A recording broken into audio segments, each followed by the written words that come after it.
Lecturer accidentally hired me as a lingerie maid. Now he's uncomfortable in class. TLDR, lecturer hired a lingerie-clad maid through an anonymous service. I work for the service and got sent over by accident, but didn't do it. It's been several months since and he's still uncomfortable around me, but I cannot avoid him or wait for him to get over it without compromising my studies. I'm in my early 20s and he is at least mid-30s. I work for a cleaning service that offers nude or lingerie-clad maid service. There is no sex or touching, and if boundaries get crossed then the client is struck from the client list. The client can ask for a type, e.g. hair color, race, weight, age, gender, but they cannot pick a specific maid. Their maid is assigned by the company. Both client and maid have the option of using a fake name, and pictures of either party are not provided. Any institutions the clients and maids are linked to, e.g. school or work, are also noted so something exactly like this doesn't happen. All of this is done for confidentiality. Clients can request after the first session that the same maid comes back, but that's it. I'm explaining this to show that it is impossible for him to have requested me or known it was me beforehand. I got a message from the company saying a nearby and anonymous client had requested a lingerie-clad maid and I was his type. I went in jeans and a t-shirt with the lingerie underneath, so he didn't see anything, knocked on the door, and my lecturer opened it. I realized what had happened and said that the agency typically filters these things out. Clearly there was an error, and I can stay and be professional or I can get him another maid. But whichever he chooses, we should both just forget this. He asked for another maid. So I called the office, explained, and left. The office says due to computer/human error no one clocked that we are linked with the same school. I had to go into school a few days ago along with some classmates, and we ran into him. He was awkward, uncomfortable, wouldn't look me in the eye, and refused to even directly address me. We ran into him again later that day, and it was the same, if not worse that time. We also had some classes at the end of last academic year, after the mix-up where I ended up at his place, and I was similarly ignored, though I attributed this at the time to the online format of the classes. This would just be one of those things, except I have classes with him all next year, as well as private meetings with him to discuss my studies. These have to be done with him, are compulsory, and can affect my grade. While I know that I can act professionally, I am concerned that he cannot, as it has been several months and he is still not past it. I am putting a lot of time and money into this, and if this is indicative of how he will act for the remainder of it, I feel I will not get what I paid for and that my grade will suffer. I do not know how best to progress. I cannot afford to let my grade come to harm, but talking to him might make things even worse. Top comment. Commenter. Clearly a lot of the people giving you advice here don't work in academics. I do. For the love of God, don't put anything in writing unless you actually want to get him fired. He is not going to give you a bad class participation grade if he is the one preventing you from participating by ignoring you. As for meetings with him, just meet for your degree the way you would if this had never happened. If you treat this brusquely and professionally, he will eventually too. If you must address it, at the end of your meeting, while you're leaving, say, I would really appreciate it if you would keep what I do for a living to yourself. Obviously, I am giving you the same professional courtesy. I would love it if we could pretend that incident never happened. Don't put anything in writing. For the love of God, do not show up to his house again woman facepalming, even to leave a note in his mailbox. That's how you progress into stalking. Don't do anything crazy to make him notice you in class. Offer to participate the way you always would. Do your meetings with him as if this never happened. Update. He reported me. I booked a meeting with him during office hours so I could clear the air, as was suggested on my last post, and then followed it up with an email that simply said that his school is starting up again and its final year I'd like a chance to meet with him to talk about my dissertation and make sure he approved of the topic before I launched into it. Something that is completely standard and everyone else is doing, but was somehow enough to panic him. The maid service I work for also offers completely clothed maids. So from what I can gather, he's gone to the uni saying he paid for a fully clothed maid and only went through this service because of their extensive vetting. But when I showed up, I offered to do it naked in exchange for extra help on my dissertation. He said no. Obviously, this is bullshit, and I got the recording of the phone call I had with work and gave it to the uni, which was enough to stop the investigation, but I couldn't get his payment records to prove he paid for lingerie due to the anonymous payment system, and any more than that would require a legal case, which I can't afford. And even if I did manage to stay here, I would still have to be in his classes as they are mandatory, but at the same time my uni have basically said that they can't put me in his classes after this because I have essentially been accused of sexually harassing him. He must have reported me the second I sent him my meeting request, because I got the email from the person dealing with this literally less than a week later. I have no clue what the fuck he's thinking.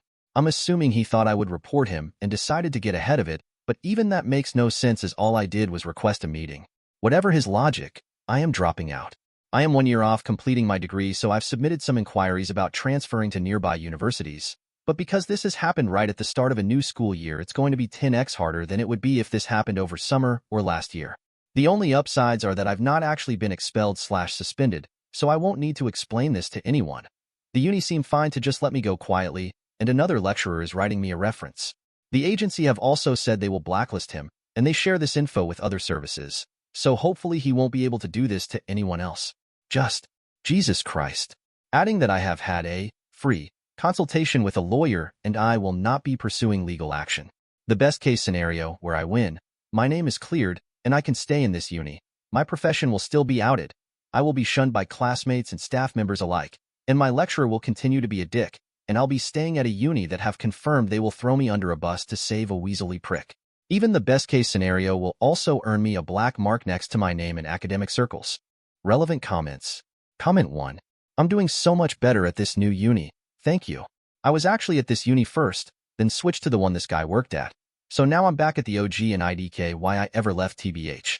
This sounds weird, but I'm low-key hoping he continues being a creep, so he'll do it to the wrong woman, and she'll be smarter about it than I was. But yeah, it was insane to me because honestly that post is from like late 2021 and by 2022 I was at a new uni, moved on, completely forgot about it, and then today I'm on the treadmill listening to a podcast and hear that being read out. Comment 2. Is there another update? Not really, TBH. I'm at another uni, feeling super supported, doing a PhD and building my career. The lecturer who ratted me out is still teaching, but when people went back to classes properly post-COVID, I put his name on the creep list. An anonymous Google Doc the women at uni shared of men to avoid, and like 4 different people vouched for him being a creep. So at least they know who to avoid, and I'm safe/happy at another uni with a straight woman and gay man supervising me, both of whom went a bat for me when another, separate lecturer made a pass at me. Like I feel like the overwhelming reaction to my story was just, well, that's depressing, and I wish I had a non-depressing update, but that's how academia works, IG. C'est la vie. But I do want to say that when Shane read the comments from my post, he read one that I listened to at the time saying don't make a paper trail because I'll get him fired, and PSA. Make the paper trail. I really regret listening to that guy, which I only did because he said he was in academia. Assuming it's a guy because that's advice a guy in academia would give. I would still have had to leave the uni even with a paper trail, and I'm probably better off at my current uni than I was at my old one. But if I'd made the paper trail, they probably would have at least refunded part of my tuition, and I wouldn't be scraping to fund the PhD now. Frizy. Glad you're doing well, and that people at your old uni know that the lecturer is a creep. Sucks that he still has a job though. OP. Yeah, I'm glad I'm doing well too. I would love to be able to say that something worse happened to him, but the consequences of his actions are literally just a Google Doc. What shocked me was the other women who vouched for him, as in saying they also had weird experiences with him, because I honestly thought it was just me. Hopefully one day he'll be creepy to the wrong woman. But hearing my words from like 3 years ago read out to me while I was on the treadmill is definitely making top 3 weirdest moments of my life LMAO. Comment 3. Imama Janashar fight me. Saying don't make a paper trail because I'll get him fired, and PSA. Make the paper trail? Oof, that comment is terrible. You're totally correct. Anyone who has dealt with any sort of scary/bad/uncomfortable situation, whether in the workplace, school, or just in life, always make a paper trail.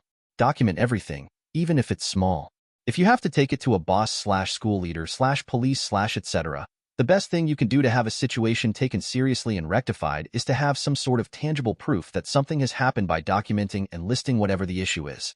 Even if it's verbal comments that you don't have audio proof or witnesses for, you have more luck being helped if you have made notes of those comments over time than if you just go and say, so-and-so said this. Glad you're in a better place now, OOP. Red heart. OOP. Yeah, I just never expected to be in that situation, so when the top comment was like, hi OP, I'm in academia and here's what you do, I just went with it. If I could go back and tell myself one thing, it would be, document everything. Hearing the comments read back, I got mad all over again, but mostly at myself for just going with what I was told back then. I even dug up the post, and there were multiple people telling me to be careful that I don't upset him because I had the power in that relationship, which is just wild to me now considering how everything turned out, but at the time I fully went with it. Honestly, I probably wouldn't have even made the update if I wasn't so annoyed at those commenters, and Shane reminded me how annoyed I was when he read them out LMAO. Usagi Serenity 530. I'm glad you're doing better. That must have felt surreal to have your story of what crazy shit happened to you in a video happen. I remember watching the video when it came out. OP. I immediately just picked up my phone and rewound and started looking for the info. I would have heard it sooner, too, but I only listen to podcasts at the gym and I've not gone in the last couple weeks. It was so wild.